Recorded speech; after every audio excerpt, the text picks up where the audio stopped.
ప్రభునామానికే మహిమ కలుగునుగాక. కూడి వచ్చిన మీ అందరికీ, కర్మల ఆత్మీయ సహవాస సంఘ విశ్వాసులందరికీ మన ప్రభువును ఆయన ప్రియ కుమారుడునైన యేసుక్రీస్తు వారి శ్రేష్టమైన నామలో శుభములు మరియు అందరికీ వందనాలు. యెహెజ్కేలు గ్రంథం 41వ అధ్యాయాన్ని మనం ధ్యానం చేసుకుందాం. యెహెజ్కేలు గ్రంథం 41వ అధ్యాయం. ఈ అధ్యాయంలో ముఖ్యాంశం ఏంటంటే దేవాలయం.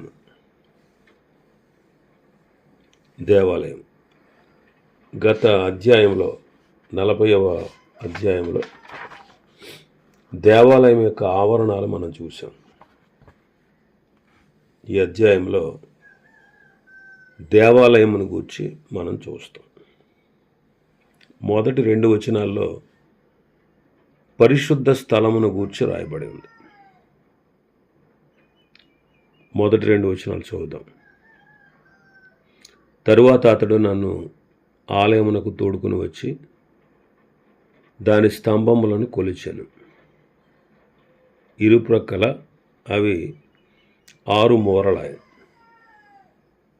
ఇది గుడారపు వెడల్పు. వాకిలి వెడల్పు 10 మూరలు. తలుపు ఇరుప్రక్కల 5 మూరలు.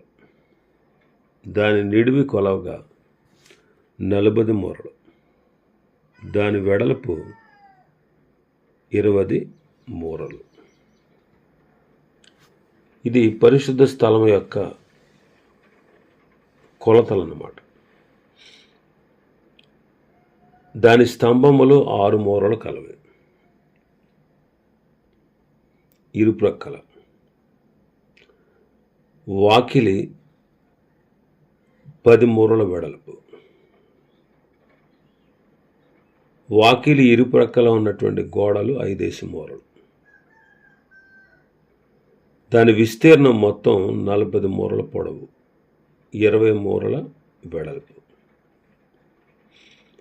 సొలొమోను కట్టించిన మందిరం కూడా పరిశుద్ధ స్థలంలో ఇవే కొలతలు ఉన్నాయి. సొలొమోను కట్టించిన మందిరంలో కూడా పరిశుద్ధ స్థలానికి ఇవే కొలతలు మనం చూస్తాం.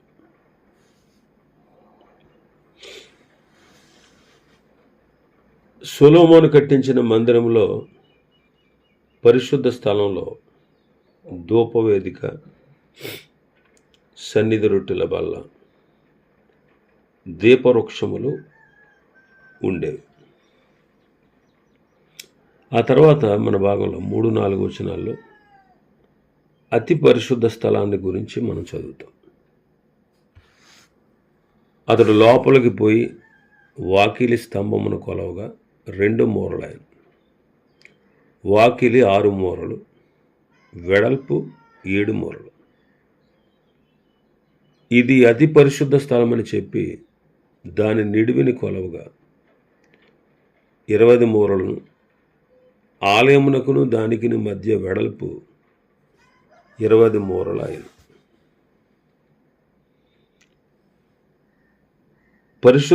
అతి పరిశుద్ధ స్థలం 20 మూరల పొడవు చచ్చౌకము కలదు. అంటే పొడవు వెడల్పు సమానంగా ఉండేది. దాని ద్వారములు 6 మూరలు. దాని ప్రక్క గోడలు 7 మూరలు కలవి. సొలొమోను కట్టించిన మందిరంలో ఉన్న అతి పరిశుద్ధ స్థలము కూడా 20 మూరల పొడవు, 20 మూరల వెడల్పు కలిగినది.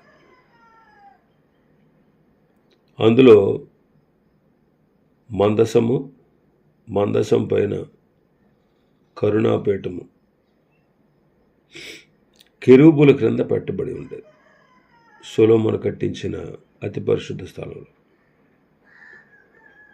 2 కెరూబుల క్రింద మందసాన్ని పెట్టినట్టుగా మనం చదువుతాం. అయితే అవి ఇక్కడ ఏం కనబడలేదు, కానీ మిగతా అధ్యాయాల్లో దీని గురించి మనం చూడవచ్చు.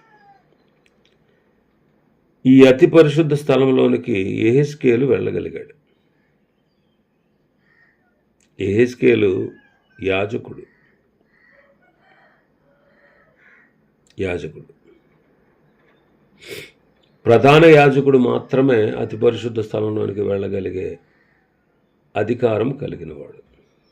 మరి అది కూడా పదే పదే వెళ్ళడానికి లేదు. సంవత్సరానికి ఒక్కసారి మాత్రమే అతి పరిశుద్ధ స్థలంలోనికి వెళ్ళాలి.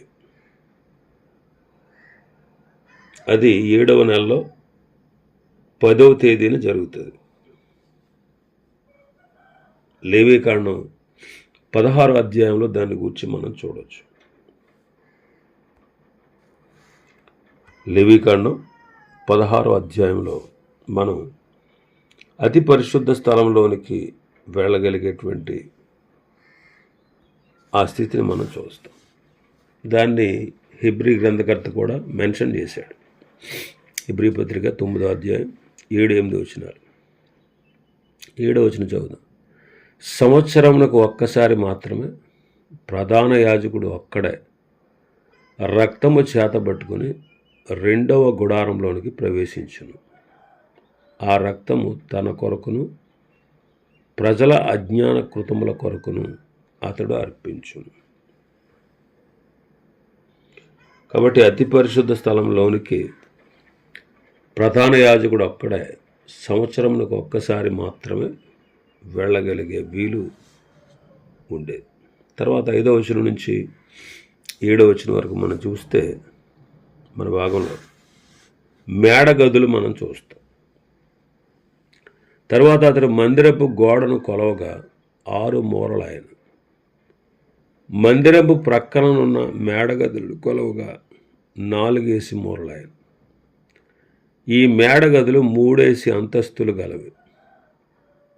ఇలాగున 30 గదులుండెను.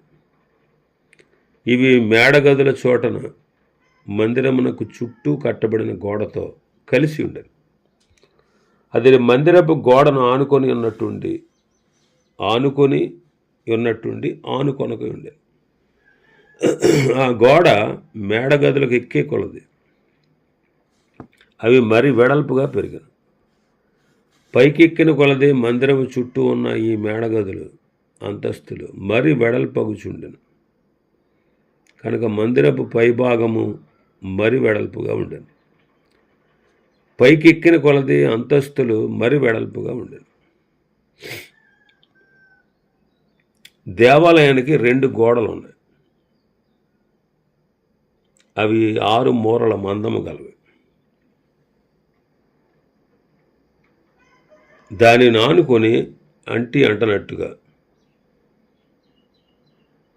మేడగదులు ఉన్నాయి. అవి 3 అంతస్తులు కలిగినవి అన్నమాట. క్రింద అంతస్తు కంటే పైది పెద్దది, మధ్యలో దానికంటే ఇంకా పైది ఇంకా వెడల్పుగా ఉన్నట్టు మనం చూస్తాం. సొలొమోను కట్టించిన మందిరంలో కూడా ఈ మేడగదులు మనం చూడగలం. ఈ మేడగదులు దేవాలయపు మందిరపు గోడలకు ఇరుప్రక్కల ఉన్నాయన్నమాట. 8వ వచనం నుంచి 11వ వచనం వరకు. మరియు నేను చూడగా మందిరమును చుట్టూను నేలకట్టు ఎత్తుగా కట్టబడిను. ఏలైనగా ఆ మేడగదులకు 6 పెద్ద మూరలు గల పునాది ఉండెను. మేడగదులకు బయటనున్న గోడ 5 మూరల వెడల్పు. మరియు మందిరపు మేడగదుల ప్రక్కల ఉన్న స్థలము ఖాళీగా విడవబడి ఉండెను.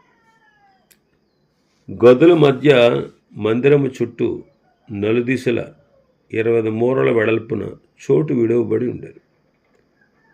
మేడగదుల వాకిండ్లు ఖాళీగా ఉన్న స్థలము తట్టు ఉండెను. ఒక వాకిలి ఉత్తరపు తట్టును, ఇంకొక వాకిలి దక్షిణపు తట్టును ఉండెను. ఖాళీగా ఉన్న స్థలము చుట్టూ 5 మూరల వెడల్పు ఉండెను. ఈ దేవాలయానికి మందిరపు గోడకు ఇరుప్రక్కల ఈ గదులు వ్యాపించి వాటికి పునాది వేసి పునాదిపై కట్టబడ్డాయి. దీనికి 2 ద్వారాలు ఉన్నాయి, 2 పక్కలు అన్నమాట. ఒకటేమో ఉత్తరపు తట్టు, రెండవది దక్షిణపు తట్టు.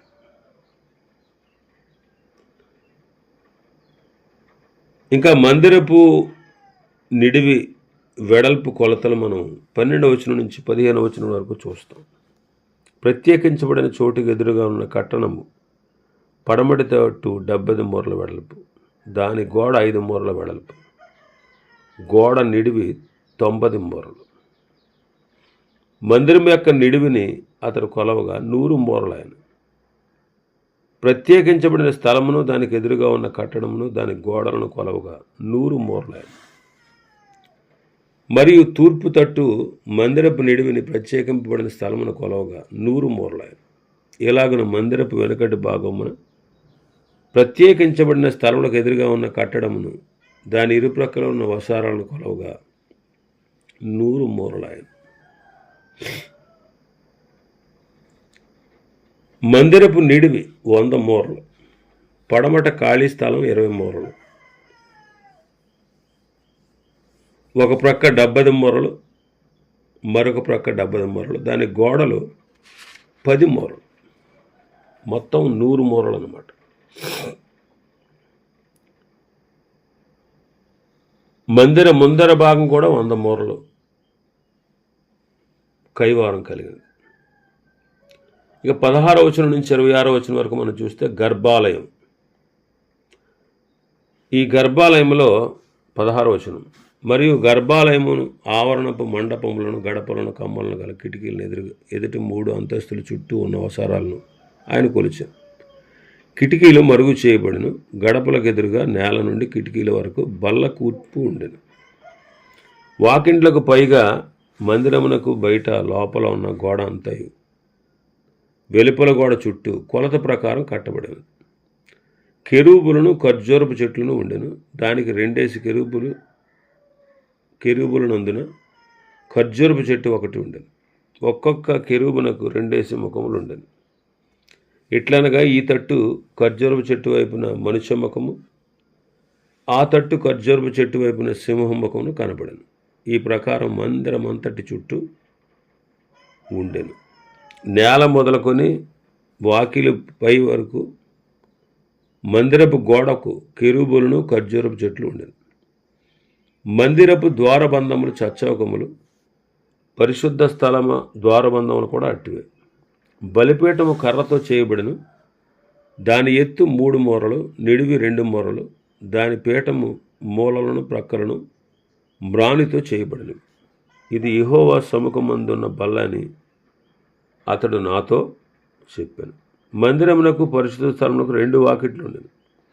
ఒక్కొక్క వాకిలి 2 మడత రెక్కలు గలదు. మరియు గోడల మీద ఉన్నట్టుగా మందిరపు వాకిళ్ల మీదను కెరూబులను ఖర్జూరపు చెట్లను చెక్కబడి ఉంది. బయట మండపమునకు విచిత్రంగా చేసిన ఉబ్బుకు వాటి పని కనబడింది. మరియు మంటపమునకును ఇరుప్రక్కల గోడలకును మందిరపు బేడగదులకును వరపాలకులను ఇరుప్రక్కల కమ్ములు వేసిన కిటికీలను ఖర్జూరపు చెట్లను పోలిన అలంకారమును ఉండేది. ఇక్కడ కెరూబులు ఖర్జూరపు చెట్లు ఉన్నట్టు మనం చూస్తున్నాం. ఈ కెరూబులకు 2 ముఖములు ఉన్నాయి. ఒక ఖర్జూరపు చెట్టు వైపు మనిషి ముఖం, మరొక ఖర్జూరపు చెట్టు వైపు సింహం ముఖం ఉన్నది. ఈ ప్రకారము మందిరం అంతటా చుట్టూ ఉంది. ఖర్జూరపు చెట్లు నీతిమంతులను సూచిస్తూ ఉన్నాయి అని 40 అధ్యాయంలో మనం ధ్యానించాం. సొలొమోను కట్టించిన మందిరంలో కూడా కెరూబులు తమాల వృక్షములు చెక్కించినట్లు రాజుల మొదటి గ్రంథం 6వ అధ్యాయంలో మనం చదువుతాం. తమాల వృక్షము అంటే ఖర్జూర వృక్షము అనే భావం. మందిరము సంఘానికి సూచన అని మనం చూసాం. మందిరంలో ఉన్న కెరూబులు సంఘములో ఉన్న విశ్వాసులకు సూచన.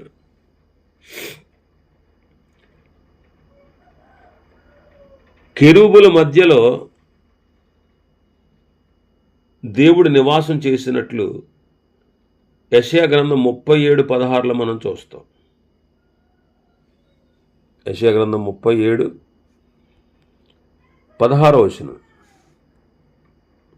యెహోవా, కెరూబుల మధ్య నివసించుచున్న ఇశ్రాయేలీల దేవా, భూమి ఆకాశములు కలుగజేసిన అద్వితీయ దేవా, నీవు లోకమందున్న సకల రాజ్యములకు దేవుడివై ఉన్నావు. కెరూబుల మధ్య నివసించుచున్న ఇశ్రాయేలీల దేవ. కాబట్టి కెరూబులు సంఘములో ఉన్న విశ్వాసులకు సూచనగా ఉన్నారు. అందుకే మత్తయి సువార్త 18వ అధ్యాయం 20వ వచనంలో చదువుతాం. 20వ వచనంలో, ఏలైనగా 2-3 నా నామమును ఎక్కడ కూడి ఉందరో అక్కడ నేను వారి మధ్య ఉందునని చెప్పాను. ఆయన 2-3 ఎక్కడైతే ఆయన నామం పేరట కూడి ఉంటారో వారి మధ్యలో ఉంటారు.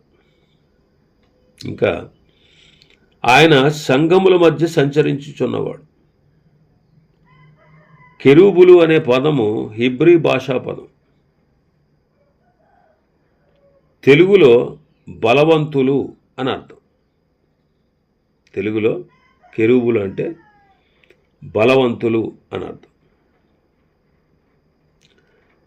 మనలను బలహీనత నుంచి మనల్ని విడిపించడానికి మన ప్రభువు మన కొరకు సిలువ వేయబడ్డాడు. రోమాపత్రికలో మనం చదువుతాం 5వ అధ్యాయం 6వ వచనంలో, ఎలాగనగా మనం ఇంకా బలహీనమై ఉండగా క్రీస్తు యుక్త కాలమున భక్తిహీనుల కొరకు చనిపోయాను. మనల్ని బలహీనత నుంచి విడిపించడానికి ప్రభువు సిలువ వేయబడ్డాడు. ఆయన మనలను బలపరచువాడై ఉన్నాడు. తిమోతి 2వ పత్రికలో మనం చదువుతాం 2వ అధ్యాయం 1వ వచనం, నా కుమారుడా, క్రీస్తు యేసునందున్న కృపచేత బలవంతుడవు కమ్ము అంటారు. ఫిలిప్పీ పత్రిక 4వ అధ్యాయంలో మనం చదువుతాం. ఫిలిప్పీ పత్రిక 4వ అధ్యాయం 13వ వచనం, నన్ను బలపరచువాని అందే నేను సమస్తమును చేయగలను అంటాడు పౌలు గారు.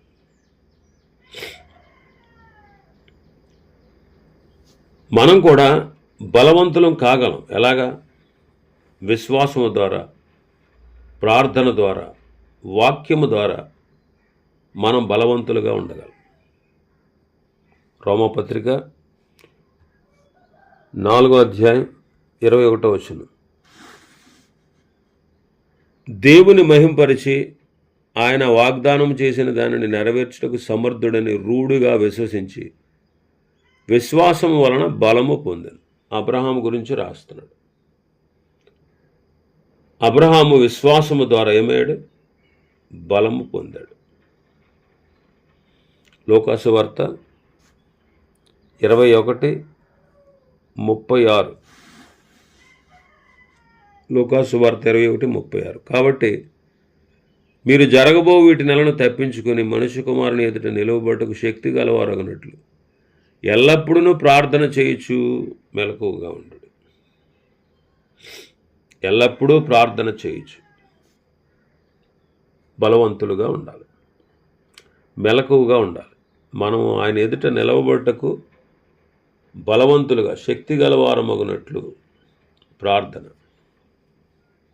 యోహాను మొదటి పత్రిక 2వ అధ్యాయం 14వ వచనం, యోహాను మొదటి పత్రిక 2వ అధ్యాయం 14వ వచనం, యవనస్తులారా మీరు బలవంతులు, దేవుని వాక్యం యందు నిలుచుచున్నారు, మీరు దుష్టుని జయించి ఉన్నారు గనుక మీకు రాయుచున్నారు. మీరు బలవంతులు, దేవుని వాక్యం యందు నిలుచుచున్నది.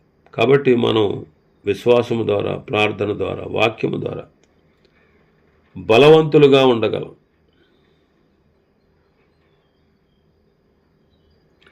ఈ కెరూబులకు 2 ముఖములు ఉన్నాయి. ఈ కెరూబులకు 2 ముఖములు, ఒకటి సింహ ముఖం, రెండవది మానవ ముఖం. కెరూబులకు 4 ముఖాలు ఉంటాయి. కానీ ఇక్కడ చెక్కబడినటువంటి ఈ చెక్కడంలో మానవ ముఖం, సింహ ముఖాన్ని చూస్తున్నాం.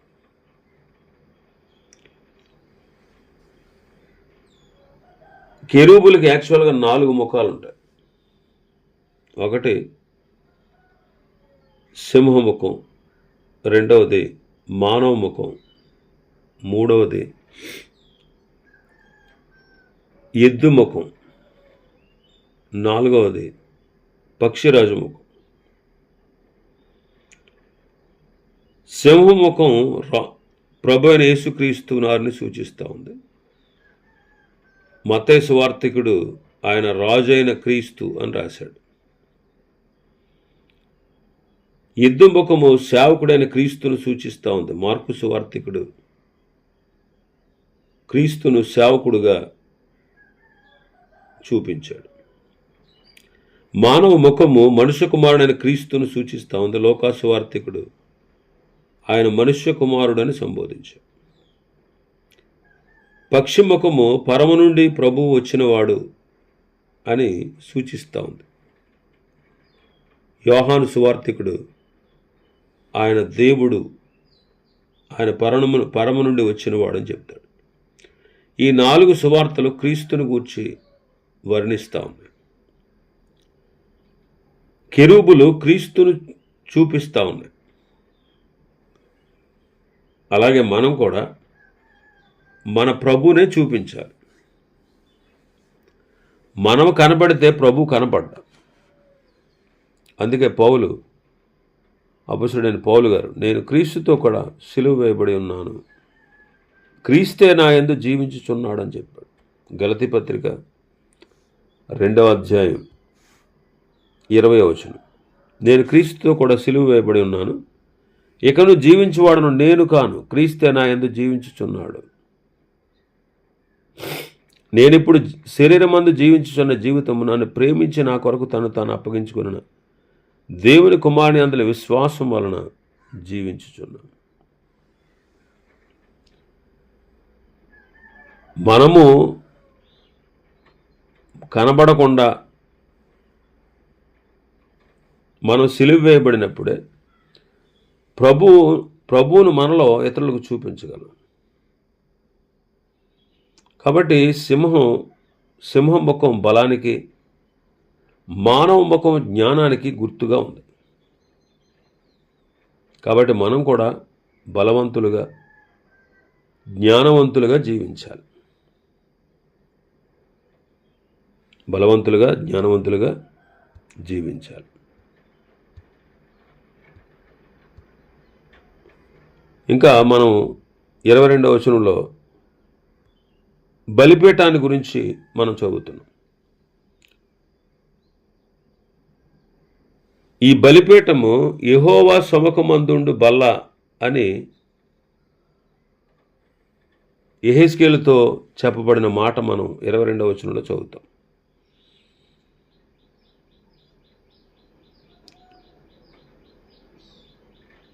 నలభై 44వ అధ్యాయంలో మనం చూస్తే యాజకులు బల్ల యొద్ద పరిచర్య చేసేవారు అని ఉంటుంది.